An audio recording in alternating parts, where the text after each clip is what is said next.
Hi friends, welcome to KVR swing king. అందరూ బాగున్నారు అనుకుంటున్నాను. ఈరోజు మన స్ట్రాటజీ ప్రకారం కొన్ని షేర్లు అయితే వచ్చినాయండి. అందులో మనకి ఫస్ట్ది మెట్ ప్లస్. మనం ఆల్రెడీ డిస్కస్ చేస్తున్నాము 2-3 డేస్ బిఫోర్ నుంచి ఇది వస్తుంది. 725 దగ్గరికి వస్తుంది. 725 దగ్గర మనం ఎంట్రీ తీసుకుందామని చెప్పి. సో 725 అనేది బ్రేక్ చేసింది, కింద క్లోజ్ అయింది. బట్ మన జోన్ ఏదైతే ఉందో ఆ జోన్ కింద క్లోజ్ అయితే మన స్టాప్ లాస్ బుక్ చేసుకోవాలి. సో ఇది మన జోన్, ఓకేనా.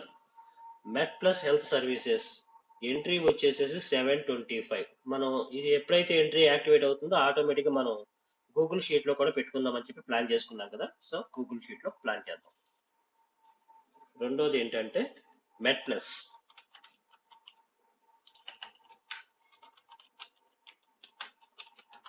సో ఇది ఆల్రెడీ మనకి ఫ్రైడే వచ్చేసింది కాబట్టి ఫ్రైడే ఎంట్రీ పడింది.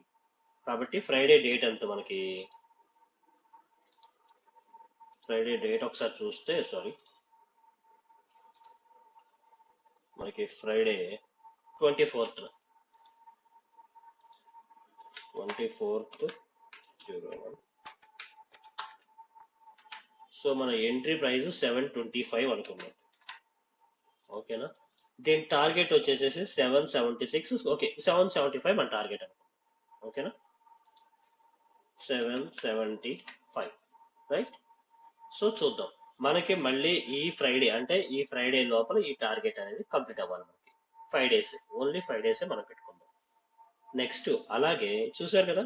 సో ఇది ఏ రకంగా బేస్ చేసుకున్నారు సార్ అంటే ఒక్కసారి మళ్ళీ చెప్తా చూడండి. ఫస్ట్ ఆఫ్ ఆల్ ఇది ఒక ఏరియా నుంచి, ఇది చూడండి, ఈ ఏరియాలో చాలా సేపు కన్సాలిడేషన్, అంటే దగ్గర దగ్గర మార్చి నుంచి డిసెంబర్, అంటే దగ్గర దగ్గర 9 నెలల పాటు కన్సాలిడేషన్ లో ఉండి బ్రేక్అవుట్ ఇచ్చింది. 9 నెలల పాటు కన్సాలిడేషన్ అయ్యి ఒకే ఏరియాలో కన్సాలిడేషన్ అయ్యి బ్రేక్అవుట్ ఇచ్చింది. ఇచ్చి రీటెస్ట్ చేయడానికి వచ్చింది. అంటే ప్రతి షేరు బ్రేక్అవుట్ అయినాక రీట్రేస్మెంట్ అనేది కంపల్సరీ జరుగుతుంది. ఈ రీట్రేస్మెంట్ కి వచ్చినాక మనం ఇక్కడ పొజిషన్ ఎంట్రీ అనేది, ఈ స్వింగ్ ఎంట్రీ అనేది ఇక్కడ తీసుకోవాలి, ఓకేనా. సో అది మెయిన్ పాయింట్. ఆ పాయింట్ మీద తీసుకున్నాం. తర్వాత మన రూల్స్ అన్ని సాటిస్ఫై చేసిందా, ఫస్ట్ ఆఫ్ ఆల్ మన రూల్స్ అన్ని సాటిస్ఫై చేసిందో లేదో చూద్దాం, ఓకేనా. మన రూల్ ప్రకారం ఏంటి, 200 డే మూవింగ్ యావరేజ్ టచ్ అవ్వాలి, ఫస్ట్ రూల్ సాటిస్ఫైడ్. తర్వాత 50% రీట్రేస్ అయ్యిందా లేదో చూడండి. రీసెంట్ లో ఇదే కదా, రీసెంట్ లో ఇదే ఖచ్చితంగా 50% వచ్చింది కదా. ఖచ్చితంగా ఇదిగో చూడండి, ఫిబ్ రీట్రేస్మెంట్ జోన్ ఖచ్చితంగా 50% రీట్రేస్మెంట్ కి వచ్చింది, ఓకేనా. సో మన రూల్స్ అనేది సాటిస్ఫై చేసింది. ఇకపోతే థర్డ్ కండిషన్ ఏంటంటే consolidation breakout. Consolidation breakout retracement entry. Consolidation breakout retracement ఎంట్రీలో మనం మెట్ ప్లస్ ని టేకప్ చేసుకున్నాం, ఓకేనా. ఇది స్టాప్ లాస్ ఏ పాయింట్ లో మనం పెట్టుకున్నాం, ఈ లైన్ కింద. ఈ లైన్ కింద మార్కెట్ ఒక రోజు క్లోజ్ అయ్యి దాని నెక్స్ట్ డే దాని లో బ్రేక్ అయితే మన స్టాప్ లాస్, లేదా ఇక్కడ నుంచి 775 వరకు మనకి టార్గెట్ అనేది ఉంటుంది, ఓకేనా. రైట్. నెక్స్ట్ వచ్చేసేసి ఇంకొక share, euro euro fresh foods limited. Euro fresh foods limited same. ఇది కూడా ఏ బేస్ మీద తీసుకున్నానో చెప్తాను ఒకసారి కావాలంటే. ఫస్ట్ పాయింట్ మనది 200 day moving average support touch చేసిందా, పర్ఫెక్ట్. నెక్స్ట్ చూడండి, కన్సల్టేషన్ ఎంత పర్ఫెక్ట్ కన్సల్టేషన్ జరిగిందో, ఎన్ని రోజులు కన్సల్టేషన్ జరిగింది చూసారా. ఈ కన్సల్టేషన్ జరిగిన తర్వాత మంచి బ్రేక్అవుట్ ఇచ్చింది. కన్సల్టేషన్ జరిగిన తర్వాత బ్రేక్అవుట్ ఇచ్చి రీట్రేస్మెంట్ అయ్యింది. సో నెక్స్ట్ 50% రీట్రేస్మెంట్ అయ్యిందా లేదా అనేది కావాలి. చూడండి ఒకసారి 50% రీట్రేస్మెంట్ అయ్యిందా లేదా. దీని హై, సో లో నుంచి హై వేస్తే కరెక్ట్ గా 50% కి మార్కెట్ అనేది వచ్చింది. వచ్చి 50% పైనే క్లోజ్ అవ్వాలి. క్లోజ్ అయింది కదా, కింద క్లోజ్ అవ్వాలి. 50% కింద క్లోజ్ అయితే మనం స్టాప్ లాస్ బుక్ చేసుకొని బయటకు వచ్చేయాలి. సో దీని ఎంట్రీ వచ్చేసేసి మనకి 174, 175, 176 ఈ మూడిట్లో ఎక్కడైనా ఎంట్రీ తీసుకోవచ్చు. దగ్గర దగ్గర 190 వరకు మనకు టార్గెట్ ఉంది. సో మన టార్గెట్ 191 ఉంది కదా, 190 పెట్టుకుందాం, ఓకేనా. మన టార్గెట్ పెట్టుకుందాం. క్లియర్ కదా. ఈ 174 నుంచి 176 లోపల మీరు ఎక్కడైనా తీసుకోవచ్చు, నో ఇష్యూ. సో అలాగే మన దీంట్లో కూడా యాడ్ చేసుకుందాం.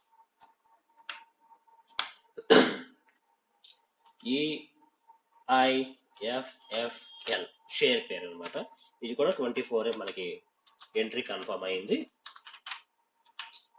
175 మనం ఎంట్రీ ప్లాన్ చేసుకుందాం. రేపు మండే, అంటే మండే మనకి 174 లో దొరికిద్దా, 175 లో దొరికిద్దా, 172 లో దొరికిద్దా, నో ప్రాబ్లం. మన ప్లాన్ 175 లో దొరికింది అనుకుందాం. టార్గెట్ 190. ఓకేనా, దగ్గర దగ్గర 15%, 10% టార్గెట్ ఉంది.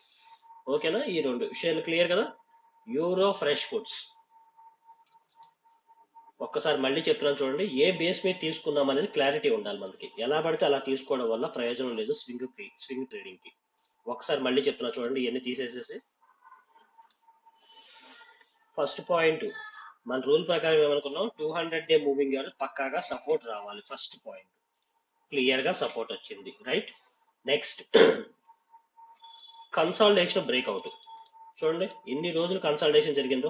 దగ్గర దగ్గర సంవత్సరం పాటు కన్సాలిడేషన్ అయిన తర్వాత బ్రేక్అవుట్ జరిగింది. దగ్గర దగ్గర సంవత్సరం పాటు కన్సాలిడేషన్ అయ్యి బ్రేక్అవుట్ అయింది. కన్సాలిడేషన్ బ్రేక్అవుట్ క్లియరా.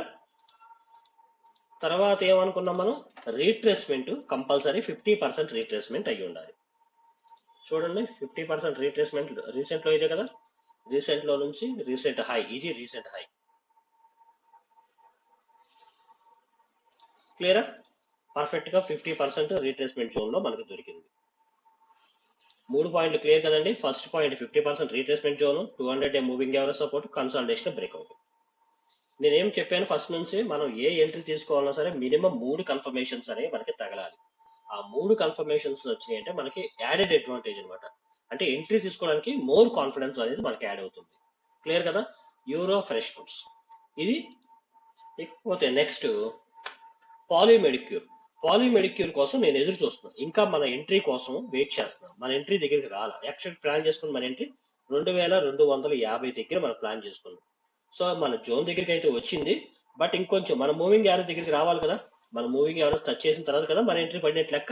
సో వెయిట్ చేద్దాం, నో ఇష్యూ. వచ్చినాక ప్లాన్ చేద్దాం, నో ఇష్యూ. ఓకేనా. నెక్స్ట్ సారీ, అలాగే శారదా క్రాప్ కెమికల్స్, ఇది కూడా అంతే. 580 మనం ప్లాన్ చేసుకున్నాం.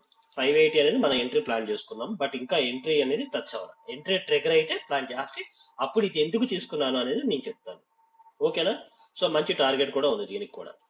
ఇది మొత్తం 4 షేర్స్ అండి. ఫాలోఅప్ లో ఆల్రెడీ 2 షేర్లు యాక్టివేట్ అయినాయి. మెడ్ ప్లస్ మన షేర్ యాక్టివేట్ అయ్యింది. అలాగే EIFFL euro I fresh foods limited activate అయ్యింది. పాలీమెడిక్యూర్ వెయిట్ చేస్తున్నాం ఎంట్రీ కోసం. అలాగే శారదా క్రాప్ కెమికల్స్ కూడా ఎంట్రీ కోసం వెయిట్ చేస్తున్నాం. సో అర్థమైంది అనుకుంటాను మీకు. తీసుకునే విధానం క్లియర్ గా ఉంది కదా. ఏదైనా సరే స్వింగ్ ట్రేడింగ్ తీసుకోవాలన్నా సరే, ఏ ట్రేడ్ తీసుకోవాలన్నా సరే, మినిమం ఒక ట్రేడ్ తీసుకున్నామంటే మనకి 3 కన్ఫర్మేషన్స్ అనేవి కంపల్సరీ ఉండాలి. అప్పుడు మాత్రమే ఎంట్రీ మనకి ఫుల్ కాన్ఫిడెన్స్ అనేది వస్తుంది. సక్సెస్ రేట్ కూడా కొంచెం కనబడుతుంది మనకి. ఓకేనండి, థ్యాంక్ యూ. ఈ వీడియో మీకు నచ్చినట్లయితే దయచేసి ఒక లైక్ అయితే చేయండి. ఓకేనా. థ్యాంక్ యూ సో మచ్ అండి, ఉంటాను.